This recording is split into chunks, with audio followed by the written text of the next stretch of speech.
Badan kita sudah selesai, apa ada yang mau ditanyakan? Bu, emang bener ya kalau boneka itu bisa dirasuki sama arwah jahat? Maksudnya kayak jelangkung gitu? Banyak boneka terkutuk tersebar di seluruh dunia. Tapi menurut ibu, ada 2 boneka yang paling menyeramkan. Apa aja, Bu? Yang pertama ada boneka Okiku dari Jepang. Awalnya boneka ini merupakan hadiah untuk anak perempuan berusia 2 tahun yang bernama Okiku. Namun setahun kemudian, tepatnya di tahun 1918, Okiku terserang flu dan akhirnya meninggal. Konon katanya, arwah dari Okiku mendiami boneka ini. Karena rambut boneka Okiku akan bertambah panjang seiring dengan berjalannya waktu, meskipun terus-menerus dipotong. Hah? Kok bisa? Yang kedua ada boneka Haja dari Rusia. Boneka ini diberikan oleh seorang selir Shar pada tahun 1730 karena ingin mengandung anak laki-laki untuk sang raja. Naas, yang lahir malah anak perempuan dengan kondisi fisik yang cacat. Lantas, bayi itu hidup-hidup dan abunya dicampur dengan porselen untuk menciptakan boneka ini. Sampai sekarang, boneka Haja masih disimpan dan dijaga ketat karena dipercaya dapat membawa kutukan yang berbahaya. Ih, serem banget. Aduh. Next, kalian mau tahu apa lagi? Komen. Sumpah, kalian tuh harus denger kasus ini, soalnya ini tuh serem banget. Serem gimana, Celo? Jadi ada seorang cewek yang namanya Ali Salam. Dia lagi liburan ke Los Angeles, terus dia nginep di Hotel Cecil. Hah? Tapi tiba-tiba dia menghilang secara misterius gitu. Hah? Tepat 19 hari sejak Ali Salam menghilang, para penghuni hotel mulai protes. Mereka mengeluh kok aliran air di kamar mereka kecil. Pihak hotel pun segera melakukan investigasi. Terus? Dan kamu tahu apa? Jenazah Ali Salam yang sudah membusuk ditemukan dalam salah satu tangki air bersih yang berada di atap Hotel Cecil. Hah? Jadi selama itu yang tinggal di Hotel Cecil makan, minum air redaman mayatnya Ali Salam dong. Iya, parah banget kan? Kepolisian pun turun tangan. Tapi setelah ngecek CCTV, mereka juga nggak bisa nemuin titik terang karena Ali Salam bertingkah sangat aneh. Aneh gimana, Celo? Dia mencet-mencetin semua tombol lantai lift, tapi karena pintunya masih belum ketutup, dia sempat celingak-celinguk keluar. Panik gitu. Gak berapa lama, dia ngerapat ke sudut, kayak ketakutan. Celo, kok aku jadi keinget permainan lift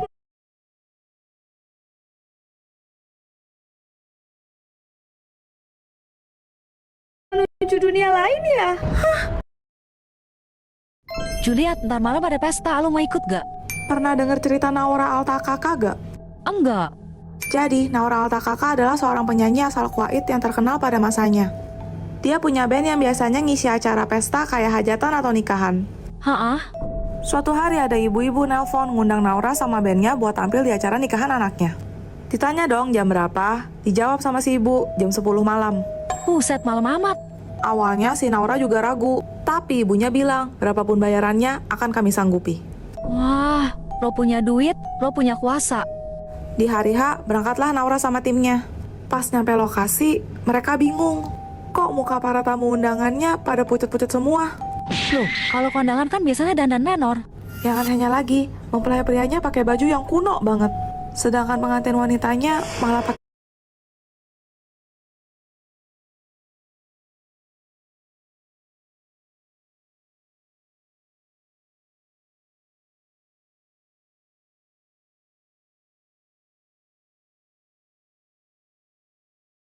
serba hitam gitu. Waduh, Tapi ya udahlah, Naura dan bandnya naik ke atas panggung. Baru aja Naura mulai nyanyi, semua orang di tempat itu menari serempak. buset. Waktu itu jam 12, di mana seharusnya jadwal show Naura sudah selesai. Tapi semua orang di tempat itu seperti tidak bisa berhenti menari. Kok nggak capek? Pas mau pamit sama yang punya hajatan, malah nggak dikasih. Justru Naura disuruh lanjutin dengan bayaran 2 kali lipat. Sultan memang beda. Karena ngerasa nanggung, ya udah mereka gas aja lagi. Tapi baru berapa menit Naura nyanyi, tiba-tiba listriknya mati. Dan salah satu personil band Naura yang namanya Siam itu ngeliat kalau kaki para tamu undangan yang hadir di sana itu kayak kaki kambing. Hah? Gak pakai mikir, Naura sama bandnya kabur secepat-cepatnya. Ditinggalin peralatan mereka gitu aja. Pas udah keluar dari area itu, Naura nengok ke belakang. Dan ternyata, rumah yang terlihat megah itu hanyalah rumah kosong yang udah tua dan lapuk. Terus tadi yang mereka hibur siapa?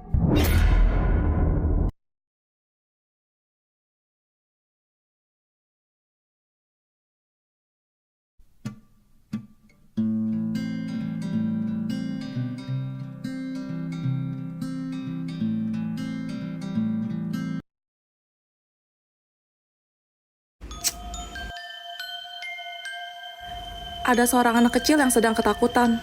Ia berlari ke ibunya sambil menangis dan terus-terusan bilang kalau ayahnya berada di kamarnya. Ibunya kemudian menghela nafas panjang lalu berkata, "Nak, ibu lelah. Berapa kali ibu harus bilang, ayahmu sudah meninggal 4 tahun yang lalu." Tapi sang anak tetap bersikeras, seraya mengajak ibunya masuk ke kamar untuk memeriksa. Sesampainya di kamar, anaknya menunjuk ke arah sudut. "Itu ibu, ayah di sana, sedang ke tembok." Ibunya terdiam sejenak, lalu meyakinkan anaknya kalau orang yang sudah mati tidak bisa terlihat. Mendengar itu, anaknya pun berteriak, "Ibu bohong!" Tiba-tiba HP ibunya berdering. Ketika diangkat, ternyata telepon dari kepolisian yang mengabarkan kalau anaknya baru saja meninggal karena tertabrak truk. Anaknya kembali berteriak, "Ibu bohong! Katanya ibu nggak bisa lihat ayah. Terus kenapa ibu bisa melihat aku?"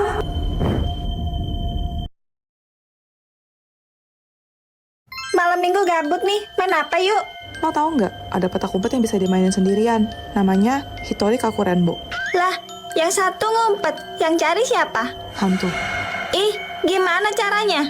Pastiin lo bener-bener sendirian, nggak ada siapapun di rumah, termasuk peliharaan. Iya, Jadi, kita harus punya boneka yang lengkap tangan kakinya, kayak punya lo tuh. hah? Hah? Keluarin seluruh kapas dari badan boneka, terus isi pakai beras, kuku, dan darah dari pemain. Lalu jahit kembali menggunakan benang merah. Ribet ya. Kasih nama bonekanya, terus taruh dalam baskom yang berisi air di kamar mandi. Oke, Nyalain TV, cari saluran yang nggak ada sinyalnya. Siapin segelas air garam di tempat persembunyian, dan matikan semua lampu. Ingat, permainan ini hanya bisa dilakukan jam 3 pagi. Mulailah berhitung. Setelah selesai, pergi ke kamar mandi dan tusuk boneka tadi dengan pisau sambil bilang, "Kamu yang jaga, aku yang sembunyi," sebanyak 3 kali. merinding ih. Segera lari dan sembunyi. Nanti, kalau ngerasain hal aneh kayak dengar suara langkah kaki, barang-barang berjatuhan, atau TV gonta-ganti sendiri, itu artinya dia sedang mencarimu. Mateng. Jika ingin berhenti bermain, carilah boneka itu. Semburkan air garam ke arahnya sambil bilang, "Aku menang," sebanyak 3 kali, dan permainan pun dianggap selesai. Serem banget. Gimana? Mau coba main? Ih,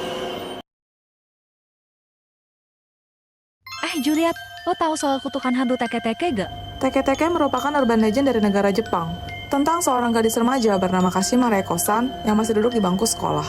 Hah?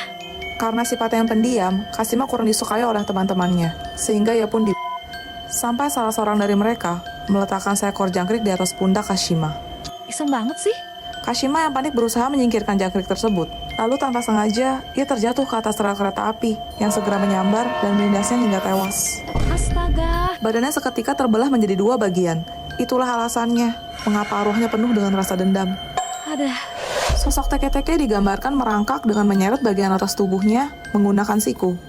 Di tangannya, ia menggenggam sebilah sabit tajam. Teke-teke sendiri diambil dari suara yang dihasilkan saat ia bergerak.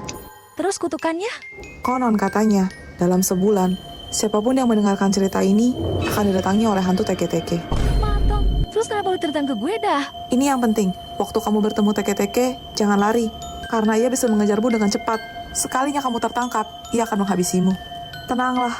Dan saat dia bertanya di mana kakinya berada, jawablah di rel kereta Meishin. Ingat, jangan sampai salah.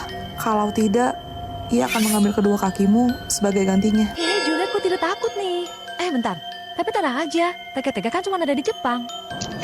Suara ini, jangan-jangan.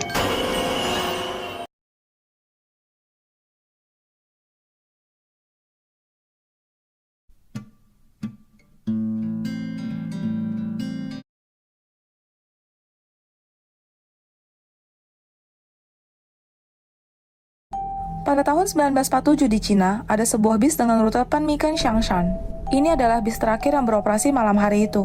Hah? Seperti bis pada umumnya, isinya supir sama kondektur. Pas nyampe di halte, ada yang naik nih, seorang pemuda sama nenek-nenek. Berdua ya? Iya, mereka duduk di baris depan. Singkat cerita, bisnya jalan lagi dan berhenti di halte berikutnya, di mana ada 3 lelaki tua berpakaian kuno yang sedang melambaikan tangan mereka. Udah jam berapa itu? 3 pagi. What? Belum lama bisnya gerak, tiba-tiba si nenek mukul kencang pemuda yang naik bareng dia tadi, terus nuduh kalau dia itu copet. Loh, Kelar berantem debat, akhirnya si nenek minta stop di kantor polisi. Pas turun, si pemuda tetap kekeh kalau dia nggak salah. Tapi si nenek bilang dia tuh tahu dan emang sengaja ngelakuin semua ini. kok? Tadi saat di dalam bis, nenek memungut barangnya yang terjatuh. Lalu ia melihat dari bawah kolong. kalau 3 lelaki yang naik barusan tidak memiliki kaki alias melayang. Keesokan paginya, bis 375 diberitakan jatuh di Bendungan Mien. Mereka mengevakuasi 3 jasad yang sudah membusuk, yakni supir, kondektur, dan seorang lelaki yang tidak dapat diidentifikasi. Apa?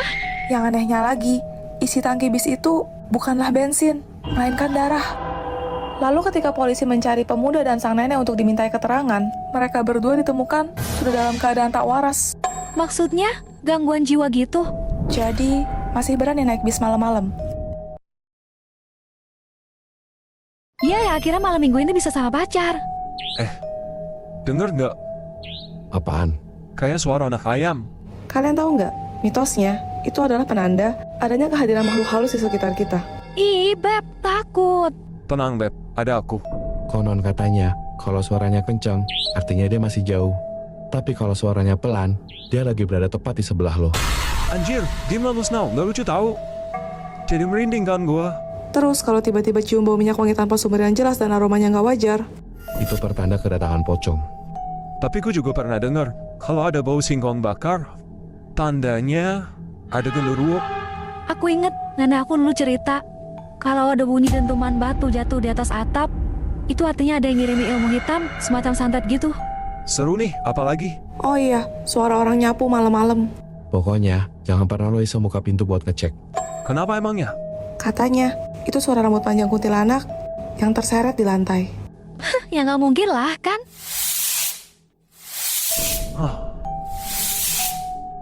Jangan-jangan,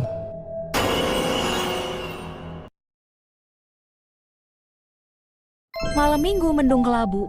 Cakep. Gue nggak lagi pantun, Juliet. Beneran mau hujan kayaknya. Lo tau manekin ini nggak? Oh enggak? Manekin ini namanya La Pascualita. Dia diletakkan dalam etalase toko gaun pengantin di Meksiko pada tahun 1930. Bentar, 1930. Tapi kok manekinnya ditalamat? Kuku sama garis tangannya kelihatan jelas. Bahkan bulu alis sampai urat nadinya. Konon katanya, pemilik toko ini memiliki anak perempuan bernama Pascuala yang akan melangsungkan pernikahan. Ayahnya pun sudah menyiapkan gaun pengantin terbaik untuk putrinya. Tapi mirisnya, saat acara berlangsung, Pascuala digigit kalajengking beracun yang bersembunyi di balik gaunnya. Terus? Pascuala dilarikan ke rumah sakit, namun nyawanya tak tertolong. Keesokan harinya, ada manekin baru yang dipajang di toko itu dan terlihat mirip dengan Pascuala. Hingga gaun pengantin yang dikenakannya juga sama persis. Waduh. Menurut rumor yang beredar, ayahnya tidak bisa menerima kematian putrinya. Jadi dia mencelupkan jasad Pascuala ke dalam larutan lilin dan mengawetkannya. Jangan bilang manekin itu